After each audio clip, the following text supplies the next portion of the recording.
기자들이 오늘 이거 딱 기자회견 끝났잖아요. 바로 우드사이드에 검증 들어갑니다. 그러니까 대한민국 기자들이 뭐 맨날 욕하지만 간단치 않아요. 엄청나게 팩트 체크를 합니다. 그리고 옛날처럼 뭐 그렇게 능력이 없지 않아요. 다들 영어도 잘하고 예, 역량이 뛰어납니다. 그런데 이게 금방 들통날 거짓말을 만약에 하고 있다고 한다면 댓글에 벌써 나와요. 떴다 석유방.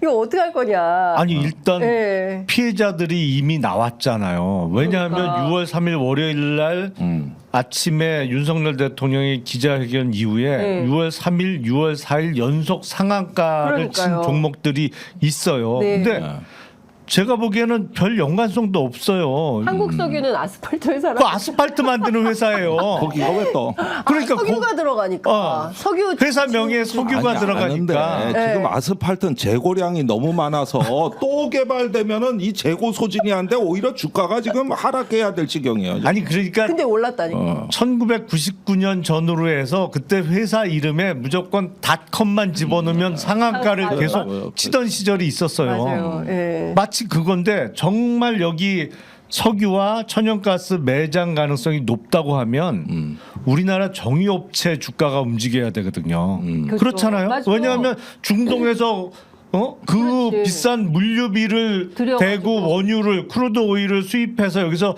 정제해서 팔던 회사가 예. 바로 포항 앞바다에서 있는데.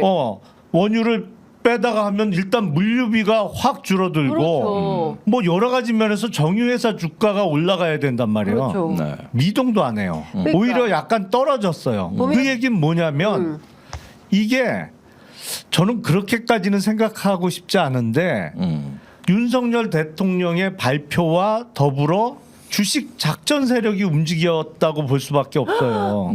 왜냐하면 정유회사는 보통 시총이 큽니다. 예. 시총이 10조가 넘어가요. 예. 대충 몇 조 이상은 돼요. 정유업체 시총은. 그러니까 이건 작전을 할 수 없는 큰 종목이거든요. 근데 앞서 언급됐던 이런 종목들은 시총이 작아. 네. 얼마든지 주가를 끌어올릴 수 있어요. 그러니까 정작 연관성이 좀 떨어지는 아스팔트 업체는 연속 상한가를 치고 네. 가장 큰 수혜를 볼 수 있는 정유업체는 주가가 미동도 안 하고 있는 상황이거든요. 네.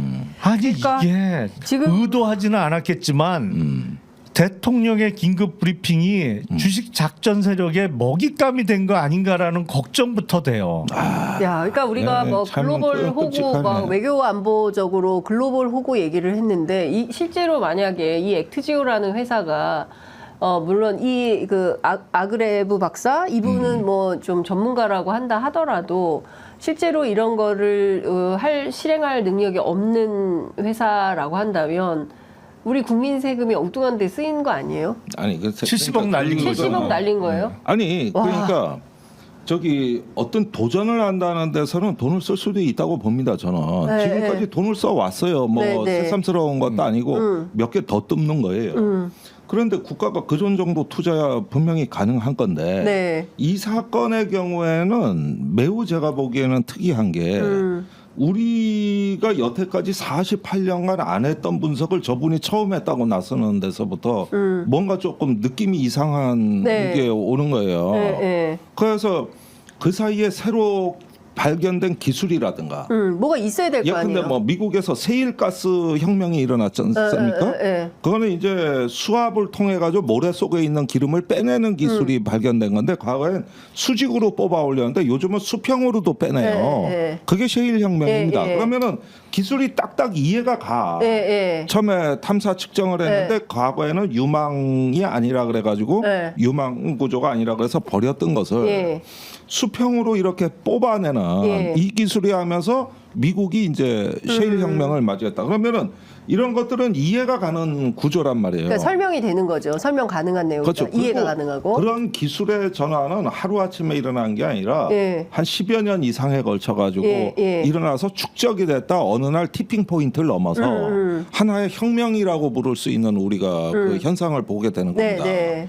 근데 이 구조의 심해 탐사는 아직도 미지의 영역이었는데 네.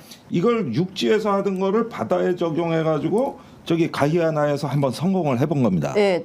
거기서 이제 예. 뭐 이 정도 140억 배럴은 아니지만 작은 성공을 거둔 거예요. 그러면은 이 구조를 갖다가 이렇게 해서 심해해서 우리가 새로운 기술로 탐사 기술을 확산이 돼서 그걸 가지고 한국 동해에서 기술을 뽑을 수 있는, 그걸 뽑아낼 수 있는 제2의 셰일 혁명의 어떤 뭔가 토대가 새로운, 될 예. 뭔가 이런 기술적 베이스가 설명이 있어야 되는 거란 말이야 이게. 그 질문은 없었어요? 그런 기술에 대한 기자들이 질문을 아니 아까 내가 얘기한 게 다예요. 그게 다예요? 그게 다라고. 지질학적 분석을 우드사이드가 안 해서 우리가 했다요. 그거는 우드사이드에 전화하고 바로 나와요. 아니 그러면은 네, 했는지 안 했는지 바로 3D 나와요. 스캔까지 다 하고 10년 넘게 했다는데 왜 이거는 지질학적 분석이 아닌가? 난 이게 이해가 안 간다는 거예요. 이해가. 이게. 아니 저도 정말 포항 앞바다에 어마어마한 석유와 가스가 묻혀 있었으면 좋겠어요. 네. 그럼 얼마나 좋겠어요 우리가.